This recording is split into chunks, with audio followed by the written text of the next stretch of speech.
Each and every day, enjoy the Simple Six menu at Subway, an entire made-for-you meal featuring one of 6 6-inch sandwiches like the Italian BMT or Black Forest ham, with any bag of chips and a 21-ounce drink, all for only $6. Subway. Eat fresh. Hey, you know how computers are designed to make running a business a lot easier? I think that counts for mailing and shipping, too. I don't know why you wouldn't use Stamps.com. You could have 24-hour access to the post office right from your computer. No waiting in line. No hassle. Stamps.com makes mailing and shipping easier. Just use the computer and printer you already have to get official U.S. postage for any letter, any package. Print it, put it on envelopes, put it on labels, put it on plain paper, hand it to your mail carrier. They'll take it. You're good. It's more powerful than a postage meter. You can avoid those time-consuming trips to the post office. And I personally use Stamps.com. And actually, you could too if you use the promo code BS for this special no-risk trial. It is a $110 bonus offer. It includes a digital scale, up to $55 of free postage. All you have to do is go to Stamps.com, click on the microphone at the top of the homepage, and type in BS. Stamps.com. Check it out. The BS Report is a free-flowing conversation that occasionally touches on mature subjects. The BS Report. The BS Report with Bill Simmons. Welcome to the BS Report, taping this on a sunny Tuesday morning here in Southern California. If you missed me and Zach Lowe talking about round one of the NBA playoffs, we did that on the Bill Don't Lie podcast, which you can subscribe to on iTunes or find on Greatland.com. This is an emergency podcast because it turns out Kevin Love of the Cleveland Cavaliers is out at least 4 to 6 weeks with a separated shoulder, a torn labrum, according to multiple reports, which would knock him out until the finals at the earliest. On the line, ESPN.com's Brian Windhorst, who has been following LeBron for his entire career and has been spending a lot of times with the Cavs this year. What was your reaction to this? Well, I knew he was going to be out for this round for sure. I think, he gave some fans hope when he said he could maybe come back for game one of the next round. Obviously, that was never going to be the case. I did, however, think that there was a chance he could play at some point in the playoffs. And I still am not ready to 100% give up on that. I know the Cavs pretty much left it at very little chance, said very unlikely.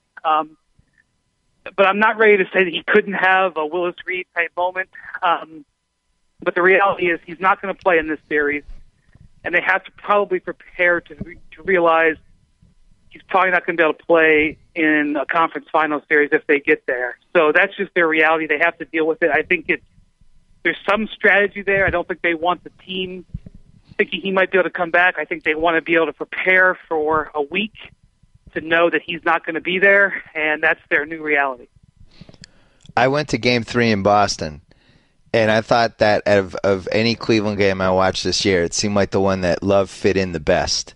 And it just seemed like they had embraced this one lineup that had kind of worked and not worked and then kind of worked and not worked, but with LeBron and Love, with Tristan Thompson, LeBron and Love, J.R. Smith, Kyrie, and then either Shumpert or Tristan Thompson or whoever, but just those four shooters together, it seemed like they had finally figured out how to all space the floor and move to different spots when LeBron had the ball. Did you see that when you were watching that game? Yeah, and in fact, if you watch the first quarter of Game 4, I thought they were in such rhythm as a basketball team, moving defensively. I actually, and it's easy to say now, but in the first few minutes of the beginning of Game 4, I said to him, I was in a hotel watching it in Washington, D.C., and I said, this is the best they've looked all year in terms of flowing. They just made the reads. They were totally under control. They almost could have run their offense in the dark. And I was like, boy, they really have got it going exactly when they need to. I actually sent a text message to one of their beat writers saying this. So I even have a record of it. And not 5 minutes later in real time, that injury happened. So then that's what happens, Bill. I mean, there's so many reasons why winning a title is so tough. When LeBron and other people say it's the hardest thing you do in your career, they say that for a reason. And one of them is that you're always just one bad step, one stretched ligament, one sprained ankle from being put in a different position. And that's what they now face. And they get into a very long line of teams that have faced adversity like this. Some of them have come through and been successful. Some of them have been totally short-circuited. And we're just going to have to see how it goes. Yeah, I had never been totally sold on Love as a stretch four, and Zach and I had been arguing about it on our podcast all year, and Zach liked it. I was a little more dubious of it, and I just thought it was such a shame. I love Love around the basket. When I went to that game 3, I just think you can see things better in person than you do on TV sometimes, and the way the guys were moving to these different pre-arranged spots when LeBron had the ball, where it looks almost chaotic on TV, but in person it's not chaotic. You're like, oh, there's actually a real plan here. And I thought Love had really figured out what his place is. Because even like in game 1, when he got benched the last 4.5 minutes of that game, and I was disappointed just as a Celtics fan because I hadn't felt like they had figured out how to use him. I was like, oh, this is bad for the Celtics that he's not going to play crunch time. And that game 3, and then as you said, the first quarter of game 4 was – it just seemed like everybody kind of collectively figured it out, and LeBron had gone to another level. He was amazing. I'm with you. It's so hard to win a title. You need so much luck. You need injury luck. You just go year by year, and there's one team every year that had some sort of bad injury break at some point. The 2009 Celtics was the best team of the KG era for the Celtics. KG lands awkwardly on a dunk. That's it. In this case, the Cavs lost their third best player. And I still think that this is really, really doable for them. They still have the best player in the world. But wouldn't you agree that now their lineups are super predictable? They don't have a lot of options with lineups now, right? Yeah, I would say the best way I can see it is their margin for error has been reduced. And so often in the postseason, it really comes down to margin for error. For example, the Cavs' margin for error against the Celtics was enormous. Right. They could play a C game and still win. Now, without Love and without JR for the next 2 games, they're not going to be able to get away with. I mean, you're probably going to only have to be able to play a B game to beat the Bulls or the Bucks, with all due respect. But let's just say it's the Bulls. Maybe you have to be it. You can maybe beat them if you're at a B. But now you're not going to be able to do that. Now, if you have an off game, you're not going to have as much give. And I will say this: they do have 3 guys sitting on their bench: Sean Marion, James Jones, Mike Miller. All 3 of them are past their prime. All 3 of them have not done much this season. All 3 of them you really can't count on.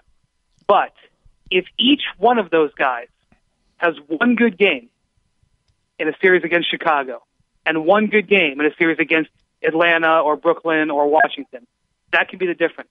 And so at least when they're going down to that bench, at least it's guys who are, number one, versatile. They can play multiple positions.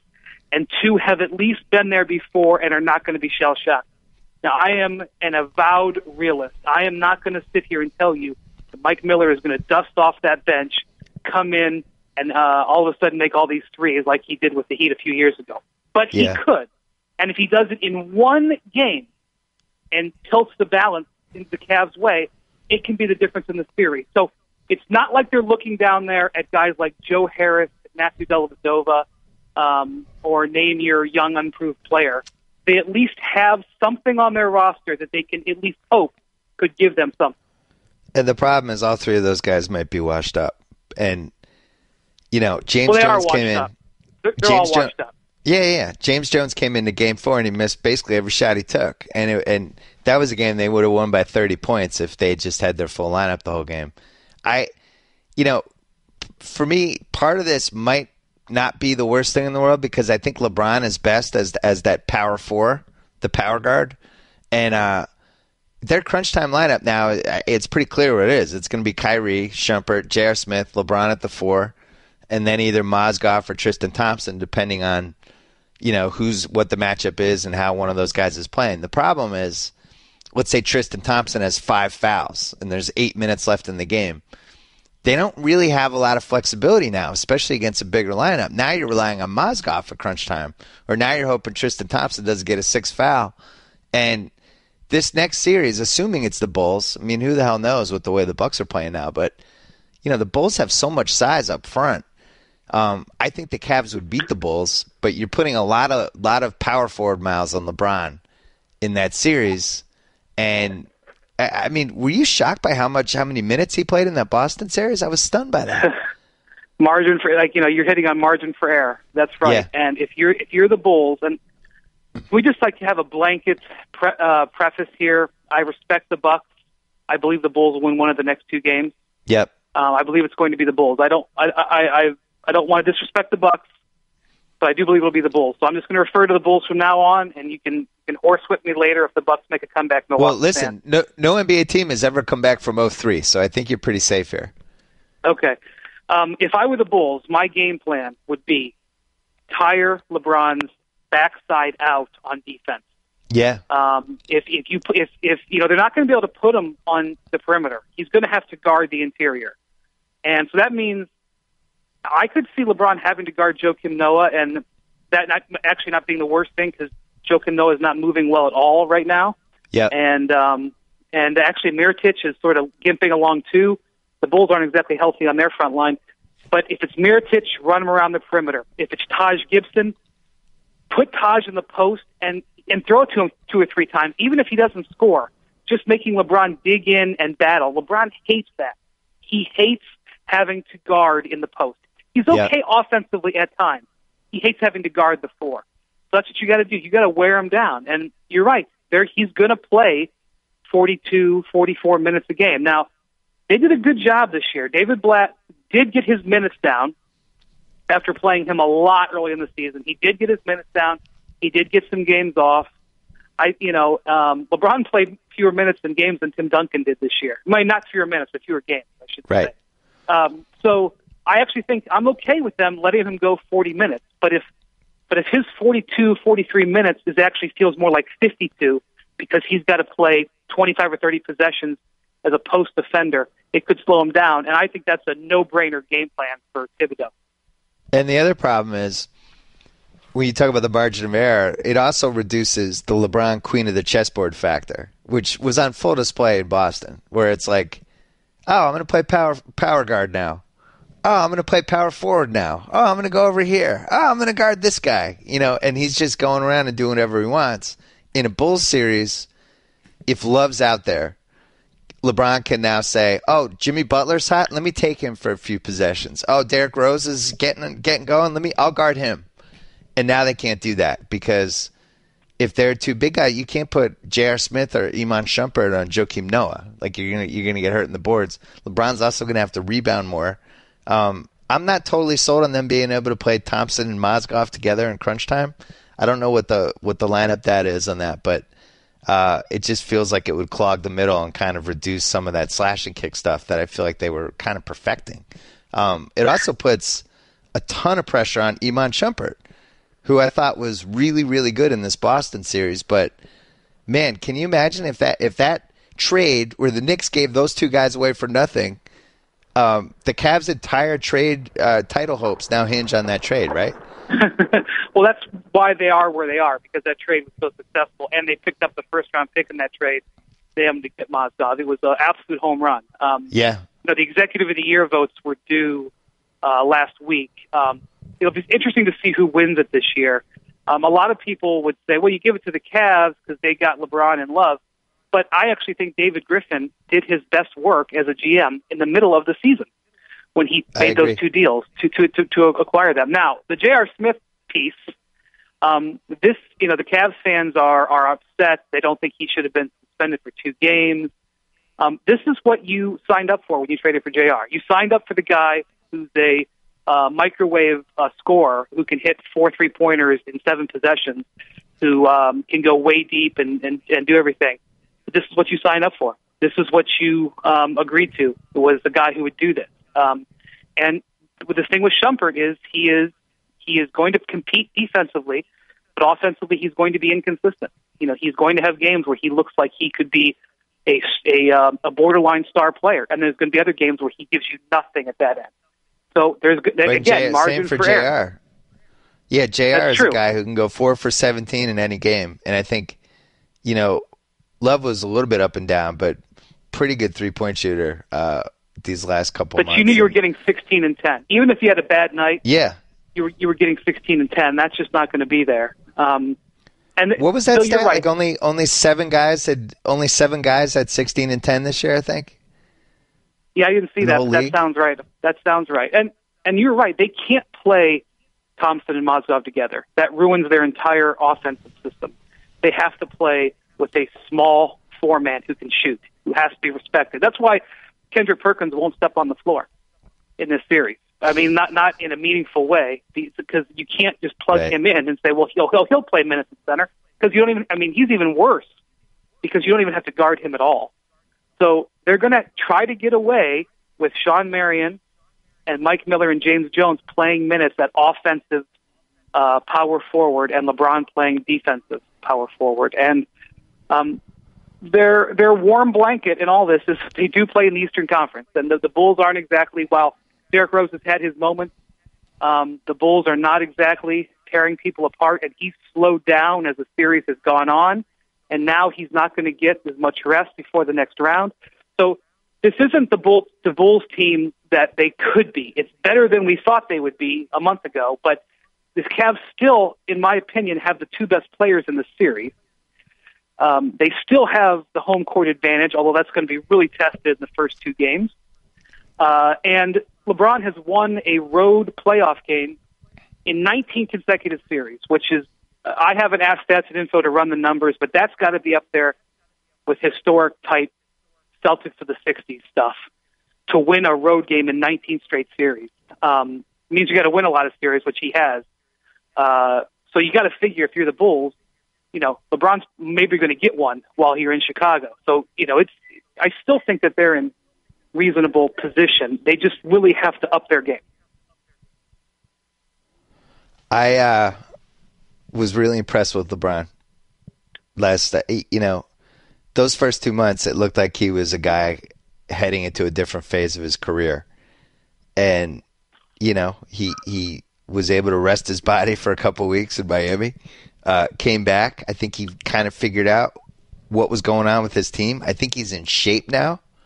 I'm not sure he was in shape the first couple weeks of the season. And, he just, to me, he looked like the same LeBron I've been watching in person for the last 6 years. He's can do whatever he wants on a basketball floor. He's devastating when you post him up on the high post. And I'm with you. As long as you have your best two guys, ultimately everybody else is a role player in that situation.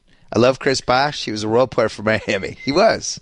I loved Ray Allen in Boston. He was a role player. When you really think about it, you have your two guys, and then everybody else kind of fits in. And if they have LeBron and they have Kyrie, those are two guys that at any point in a game can get hot and take over a game for 4 to 5 minutes. And that's what's so impossible with them. The Celtics were really well coached. They were totally overmatched from a talent standpoint. And Cleveland was bored playing them almost immediately. And they would get bored. The Boston would claw back. And then Cleveland would be like, oh, all right, Kyrie's going to score 10 points in 3 minutes. It's when you have those two guys, you're going to be able to beat anyone in a series. So, I guess my point is, if I'm a Cleveland fan, I'm very bummed out about this Love thing, especially with how he was looking in these lineups. But you still have LeBron. You still have Kyrie. You still have two of the best 8 offensive players in the entire league. And I certainly don't think that this is over by any means. I mean, you don't think that either. Can we have an honest discussion real quick about the Celtics and an honest discussion about Kelly Olynyk? Because the Kelly Olynyk thing is now a historic moment in NBA history, and it's going to be one of these things that's going to get debated for a long time. Because everybody comes to right away, they want to say, "Was that play dirty?" And it's like a black and white answer. You either clean or dirty. It's not a black and white play. It's a gray area play. But because Love, especially if Love doesn't play again this postseason, and let's say the Cavs wash out here, however it happens, that is now going to be on Kelly Olynyk's record for a while here. And it's a real complicated situation.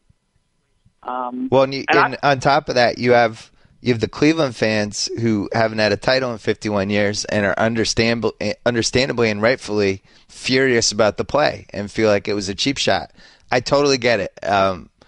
If the roles were reversed, and they were for me 7 years ago with the Bernard Pollard play on Tom Brady, which, wasn't premeditated, but also wasn't a great play and the kind of play that they eventually outlawed. I get it, is my point. I just think I've been watching the guy for 2 years. You could say I'm a homer. I'm pretty realistic with my own team. If it was somebody on our team that I'd been watching for 2 years, or like, that guy's kind of a loose cannon, or oof, that guy's a little bit dirty, I would say, all right, I see it. I've never seen that guy do anything dirty. And if anything, I just think he's clumsy. And I think he was kind of stumbling a little bit. And Love had just hooked his arm, and he hooked his arm back and didn't realize that Love's arm was turned a certain way. Like, I honestly think that's what happened. The quotes were pretty strong today from the Cavs. David Griffin, their GM, said that it sickened him, the way the play happened. There's obviously been those two photos floating around the internet. One is of Love basically arm barring Olenek when the ball's coming off the rim, and the other one with Olenek having his hand around Love's arm. The difference in those two plays is, here's what you got to understand about Kevin Love, is that Kevin Love is, the way he rebounds is by doing that. He holds the other guy down, he holds him back. He's not a great jumper. He's not all that super quick, but he is an expert at the hand fighting. So that's how he rebounds. And after 4 games in a week, I'm sure Olenek and all the rest of the Celtics bigs were tired of it. They were tired of Kevin Love sticking his hand in their chest and pushing them back. Quick interjection. This was Brad Stevens' biggest thing heading into Game 4. And if you remember, he called a timeout a minute into the game because the Celtics had gotten beaten in an offensive rebound. The one thing they were determined in that game was not to give up offensive rebounds in that game. And all of those guys were like, you give up offensive rebounds, you're coming out. So now that brings a different intensity to the proceedings. You know what I mean? Right. Fair point. So I think the issue is Love is doing what you probably could have taken 100 photos of him doing the exact same thing. He's looking at the ball. He's going for the ball. Where the area gets gray is that on the play, the ball is bouncing away from Kevin and Kelly to the right, and Kelly Olynyk is pulling Kevin Love's shoulder to the left. We know this because his shoulder got pulled out of the socket to the left. So do I think that he honestly, in his mind, said, I'm tired of this guy, I'm yanking his arm, and I'm going to make him hurt? No. But I do think in that moment he was frustrated and he yanked on his arm. I think it's quite obvious he yanked on his arm because his arm got pulled out of the socket. I don't think that's debatable. You're right. He doesn't have a history of doing stuff like this. I searched to see if he had a history. I asked some people. I was with all these Canadians covering the Wizards-Raptors series, and they said no. I was like, you know about this guy like in any junior national team, dropping gloves with a guy from the Ukraine or anything? No, his background is clean. So, if you're a jury, you would you would have to weigh that. But we also know that the ball was bouncing to the right, and Kevin Love's arm got pulled to the left. So yeah, I get it. It sounds like JFK. Watch his arm back and to the left, down and to the left. So the other thing I'll say about the Celtics, because I loved, for me, whenever you and your dad are talking, it's like, with all due respect to our friend down in Miami, the number one father-son relationship talking about sports at ESPN is you and your dad. And I listen to you guys talk about this stuff. You know how I feel about your dad. I love him. The Celtics are an eon away from being a real team. I understand that they overachieved this year. I will pile on with everybody else that Brad Stevens is a great coach. But there's nobody on that roster. You talk about the Cavs losing their third worst player and their third best player, and that's a role player, and Chris Bosh is a role player. The Celtics don't even have anybody who honestly would be in the top 3 on a good team. And getting those 3 players, I don't think we could have had a starter on. If you look at the top 9 playoff teams, I'm not positive any Celtics starts for any of them. And it's not like there's a guy on the roster who's coming in that direction. And that's my thing with the Celtics.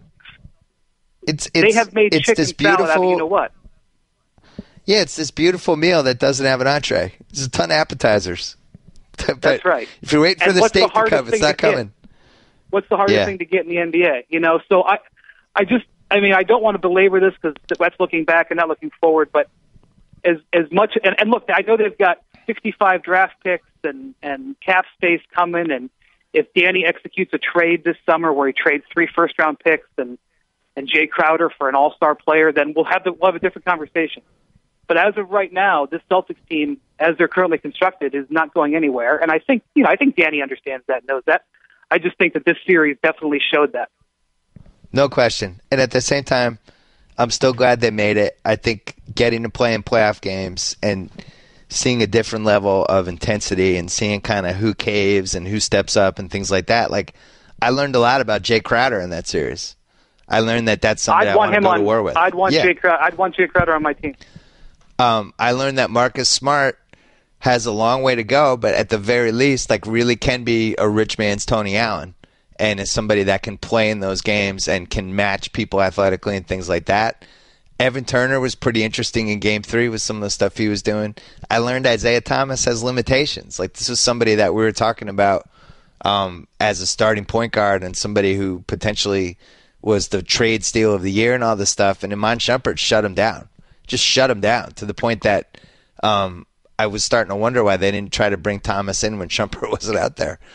So I think being in a playoff series is great. I really never think there's a downside to it unless it's a situation like Toronto where they clearly had checked out on their coach and the whole team, things like that. But, the one thing I'll say about Olynyk, because I get the Cleveland fan thing with, it's been so long since they won a title. They're predisposed to getting upset about stuff like this, and I do not blame them. But I think from everything I've heard from anyone I've ever talked to with the Celtics, and just from watching people get interviewed and watching how they interact and things like that, I just don't think he's that kind of guy. If he got frustrated for a split second and is uncoordinated and was just trying to grab somebody's arm back, I don't think he was hoping the end result was, I'm going to hurt this guy. And the difference is, as you said, when you look at the history of a player, if they have no history of a dirty play whatsoever, but then you look at J.R. Smith, who he decks Jay Crowder in a play that if it happened in a pickup game, everybody would be like, "What the hell did you just do? Why did you do that?" And he's done it. He has a track record. This is like 10, 11 times where he's done something like that in a game. To me, that's where the history might come in. And same thing with Dwayne Wade, our old friend. How many times did Dwayne Wade kind of do a little extra and it was like always on the gray area? But when you add up 7 or 8 of them, it starts to look shady, And for Olynyk, as far as I could tell, this is the first one. And let me say something about David Blatt. David Blatt did a very nice job in that series of making an adjustment, basically taking Isaiah Thomas away. Yes. And so now, so that was the first real challenge, and it wasn't a mountain. It was a steep hill, but they took away Isaiah Thomas, neutralized him in the last 2 games. So that's a good return on David Blatt's first big-time playoff maneuver. Now he is tasked with figuring out a way to make the team that he has, get it right. And he has an advantage, and that advantage is he's got a week. Because of the Bucks' kind victory over the Bulls last night, Cavs now have 7 days to put together a game plan. They knew yesterday that Love was going to be out. They probably knew Sunday he was going to be out. So now he's got 7 days. His veterans can have some hard practices. They can have a little mini training camp here.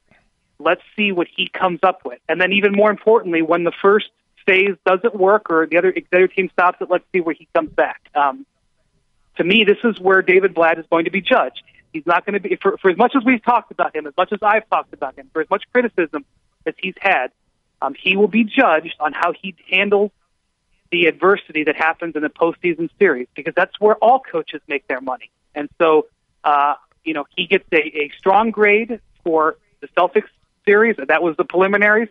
Now we're into something more serious. Let's see what he comes up with. And their chemistry was excellent and has been excellent for a couple of months. But I like that their team kind of tried to out-physical the Celtics after that. I mean, obviously I don't like when people are going after guys on my team, but I think that to me that was a sign like that team's all in it together, and just watching the way they interacted in person and things like that. I think Perkins has really helped in that front, and I think it's a much tighter group than it certainly was in January. Maybe not. Maybe the Blatt thing with LeBron. Who knows? I mean, it seems like it's going well. The best thing that's happened to them, and you brought it up earlier, this Bulls team, regardless of whether they get out of this series or not, really should have lost the last 3 games. They could have lost that Bucks game. The Bucks had the ball at the end of regulation, tie game, end of overtime, tie game, and couldn't close it at home. Bulls won in double OT. Bucks win the next game. Bucks win last night. And the Mirotic injury really hurts the Bulls. He was huge for them the last couple months. As you said, Noah's not the same. Hasn't looked the same all year. Has just looked, I would say, 50 to 60% of what he usually is. And Taj Gibson, his head's never really been right either. And then there's Rose, for what he is game to game, does have kind of a hold on that team, where he's superstar Derrick Rose, the way they give him the ball down the stretch, stuff like that. But I'm not sure he's that player game to game anymore. And Butler's been really good. And I just think my point is, I think they're catching them at the right time. And then you look at Atlanta, Washington, which is probably going to be the next series unless Brooklyn makes a historic comeback. Washington is certainly beatable. And Atlanta, you can't say you liked anything they saw from them. So I still think the Cavs are heavy favorites to come out of the East. What do you think? Yeah, they have the 2 best players. I mean, I know you can get a debate on Kyrie Irving, and John Wall looked remarkable. I was at all 4 games, I'm sorry to say, of the Raptors-Wizards series. John Wall was awesome, really for 3.5 of the 4 games. And so, he's in the conversation. The Hawks will have their arguments, but Kyrie Irving is arguably the second best player still playing in the East. It's arguable, but it's there. So they still have the 2 best players, and they're going to have home court in this round, and we'll see what happens on the other side of the bracket if Atlanta doesn't get it together. I mean, they're 9-10 now in their last 19 games. That's a quarter of a season. That's not a blip. And what's happening to Atlanta is what we all thought might happen to Atlanta, which is when you can prepare for their sets, when you can try to take things away. You can, last night they kept running plays for Kyle Korver, and the Nets kept having him covered. Now, he's good enough to where he can still take a shot over a guy and still hit it, but he's not getting as open as he did when you had 1 day to prepare. And so, again, their margin for error, to go back to it, their margin for error is much smaller now. And you got Paul Millsap reminded me of Antoine Jameson. I think Paul Millsap's shoulder is much worse than they say it is. He's throwing Horford. up these awkward, and Horford with his hand. Millsap is throwing up these sort of one-handed shots that remind me of Antoine Jameson, because I don't think his shoulder is right. So, to me, the most interesting team. We're going to focus on the Cavs, but the Wizards are unbelievable. Even Dwayne Casey, he's like, we prepared for this team, but this isn't the team we prepared for. They were so shell-shocked. Right. And because the Wizards were completely inconsistent during the season, it's hard to say, well, but they've got it now. But the lineups that they're playing and that they're being successful with, they didn't play all year. They played Paul Pierce at power forward 120 minutes during the regular season. So, of course, they prepared for that, the Raptors, but they crushed the Raptors with that lineup. And here they are shooting, I think they were 27th in three-pointers attempted during the regular season. They're putting up 40 a game now. It's the weirdest thing that he never played Pierce at the 4, because that's how Brooklyn's whole season turned around last year when they started playing small ball with Pierce at the 4. And my Wizard fan friends were just stupefied all year why they didn't do that. But I like the way the Wizards are playing. I think that Toronto team was pretty lousy, though. That you talk about Atlanta's been 500 for 20 games. Toronto was 500 for 3 months, and that was a team I felt like if the Celtics, if the Bucks had played Toronto, I was going to pick the Bucks in that series. I really thought the Bucks were going to beat them. Washington. As I was watching, go ahead. I was watching Kyle Lowry in this series, and I think he might be more hurt than he's letting on. But I agree. In 3 or 4 years, when we look back and Kyle Lowry was voted in as a starter to the All-Star game, and that move cost Kyrie Irving $10 million and saved the Cavs $10 million. Because if Kyrie had been voted in as a starter, he would have qualified for the Rose provision, and he would have gotten his salary jacked up. And the Canadian push that got Lowry in left Kyrie on the outs.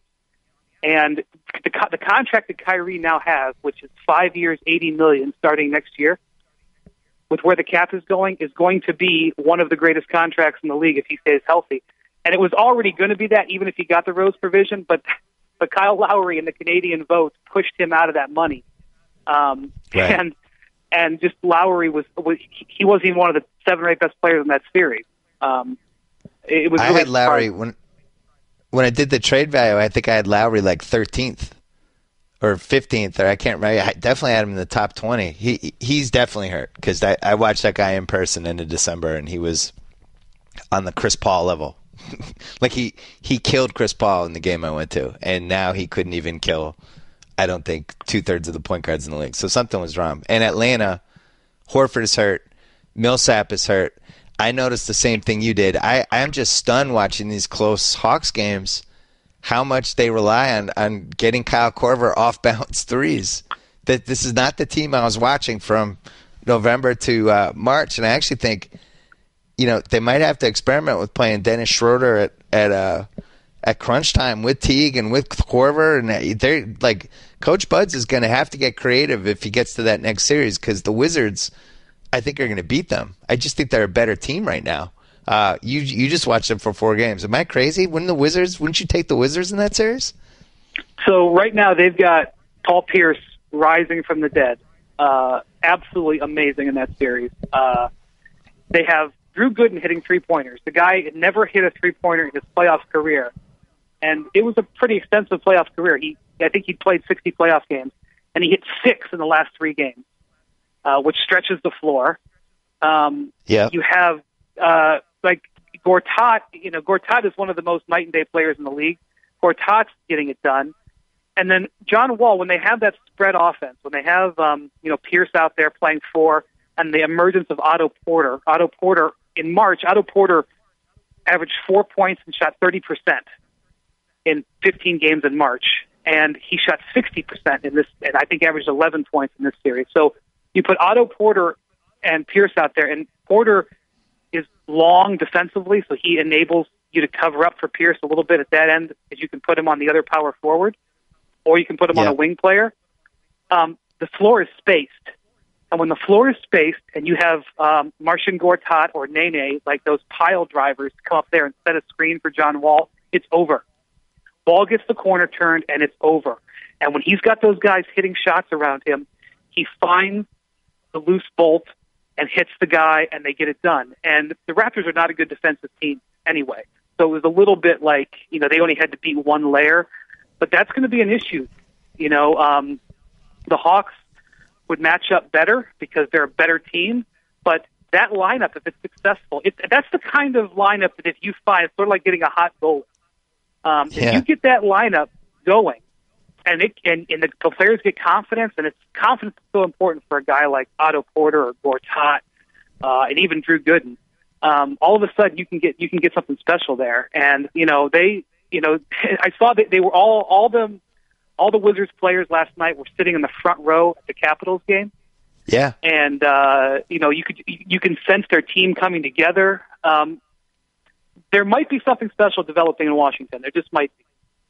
Wow. I'll tell you, Joe House and Andrew Sharp right now just had to go take a walk. Just take a lap and regroup after hearing that. Listen, they always had good chemistry. Always. Anybody who was in that locker room and around those guys never doubted the chemistry. I don't think anybody ever doubted the talent. To me, it was just a flat-out coaching debacle. And he was playing the wrong lineups. They didn't really have an offense. When I say playing the wrong lineups, like, it's basic stuff. Like, you can't play Nene and Gortat at the same time because then John Wall can't do slash and kick because he's got 2 guys clogging the lane. Like, this is basic stuff. You got to play Otto Porter. He's He's young legs in the perimeter. Like, you need this guy. Play him. You can't just have Bradley Beal doing ISOs. He's not that kind of player. Like, these are all things you'd watch the Wizards, and eventually I just gave up on him for whatever reason. And whether he was playing possum the whole year or whether the right person just had a conversation with him or whatever. But all the stuff Whitman did in that series were things that anyone who watched the Wizards all year was wondering why they didn't do. And on top of it, it's now Pierce's team, and you can feel it. And he is, one of the great clutch guys of this era. He's been in a million big games. He's one of the few guys who's gone toe to toe with LeBron and actually won. I don't think many people could say that.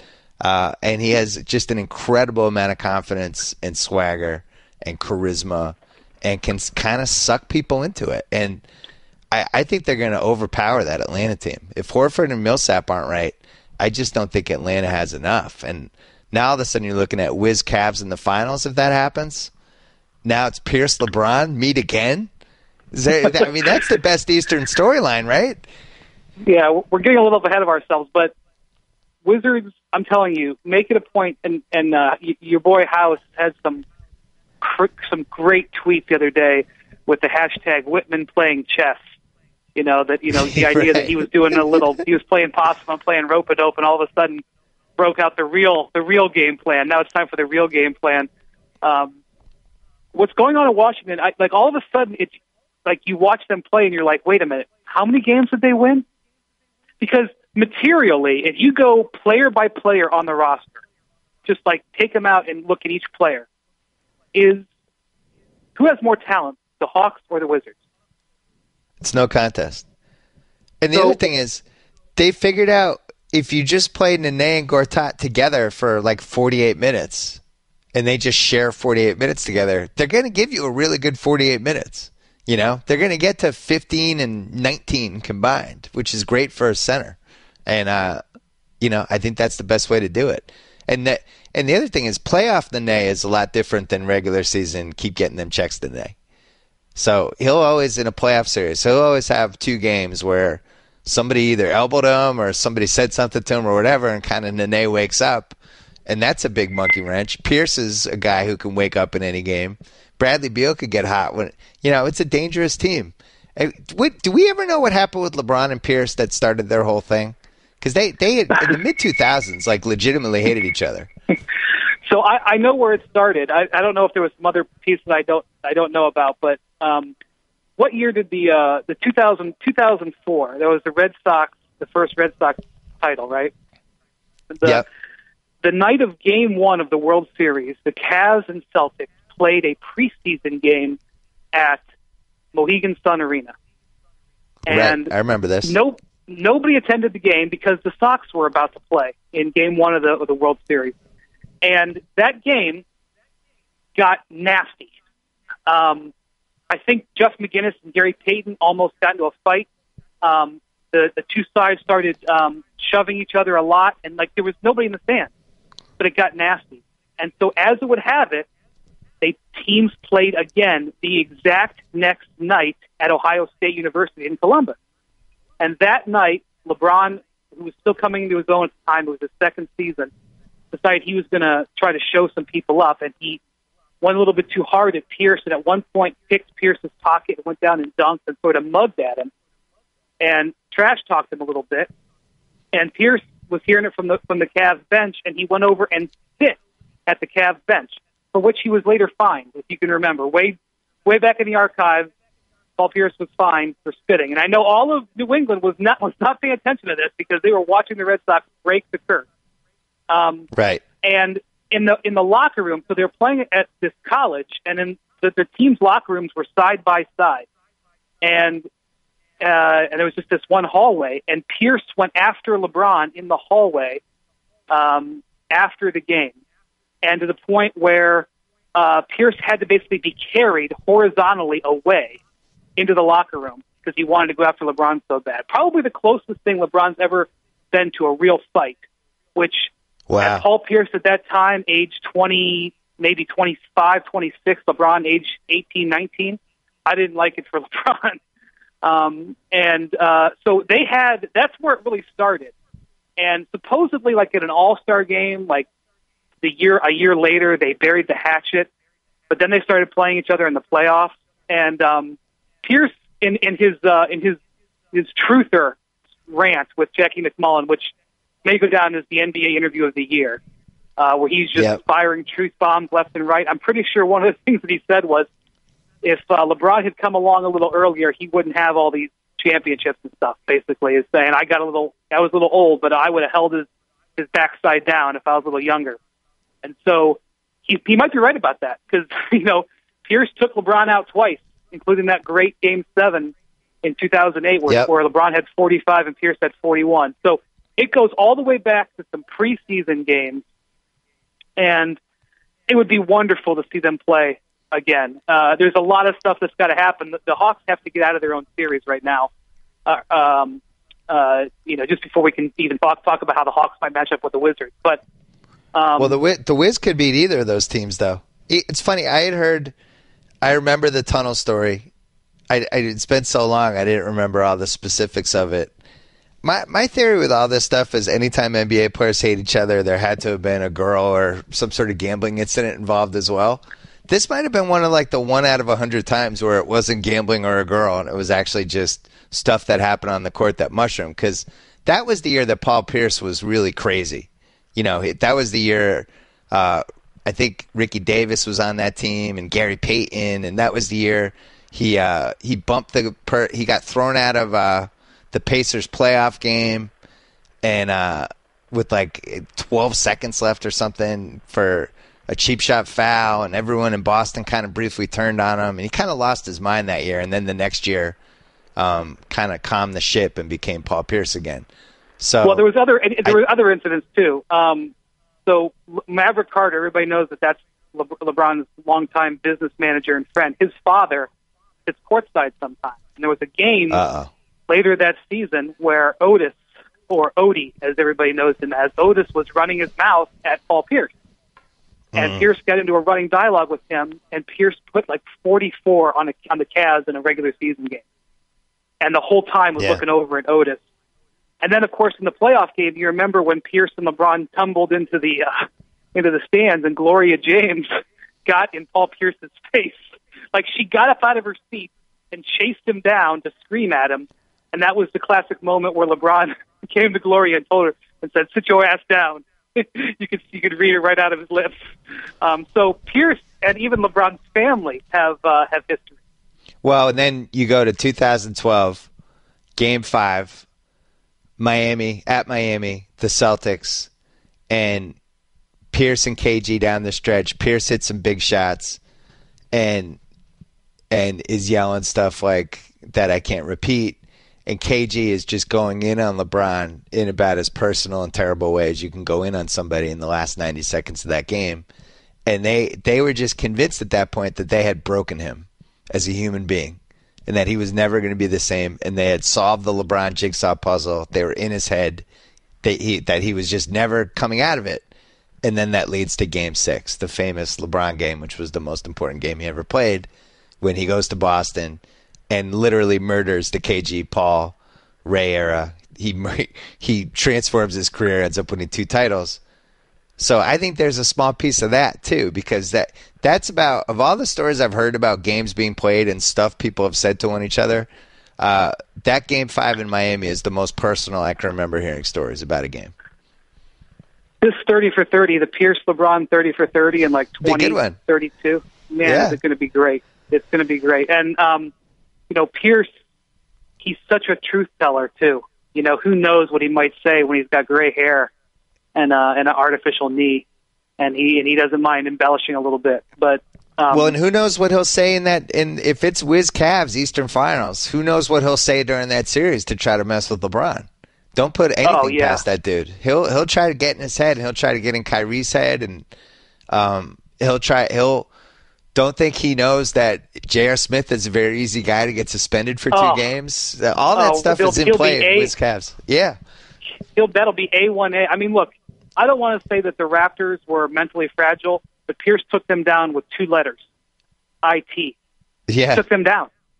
And so they've already gotten JR. They almost they almost got JR a couple of years ago when the Celtics were still trying to hang on in that series against the Knicks. They got him in that one, but the Knicks ended up winning that. But we've already seen. You remember when JR wore all black? Yeah. Everybody to wear all black, and then they lost the game, and then JR got suspended with Jason Terry. I mean, Pierce has some history of getting into JR's head too.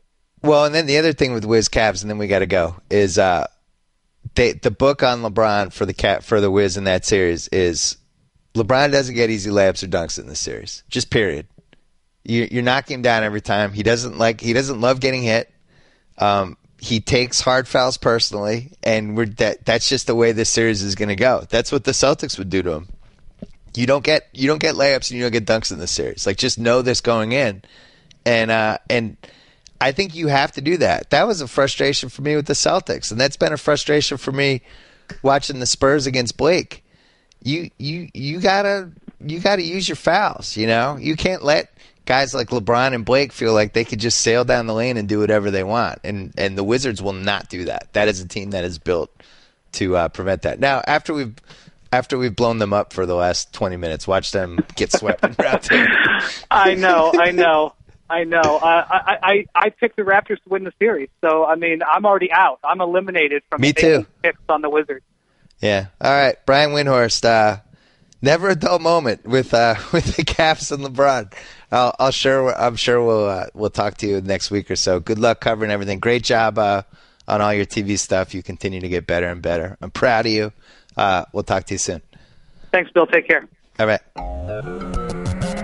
Hey, it's Bill Simmons. Wanted to remind you we have a new podcast that I'm hosting called Bill Don't Lie, NBA only, every Monday. It is not a BS report. You have to subscribe to this on iTunes or get it on ESPN.com's Pod Center. It's called Bill Don't Lie. NBA guests every week, NBA talk every Monday. Check it out, iTunes, please.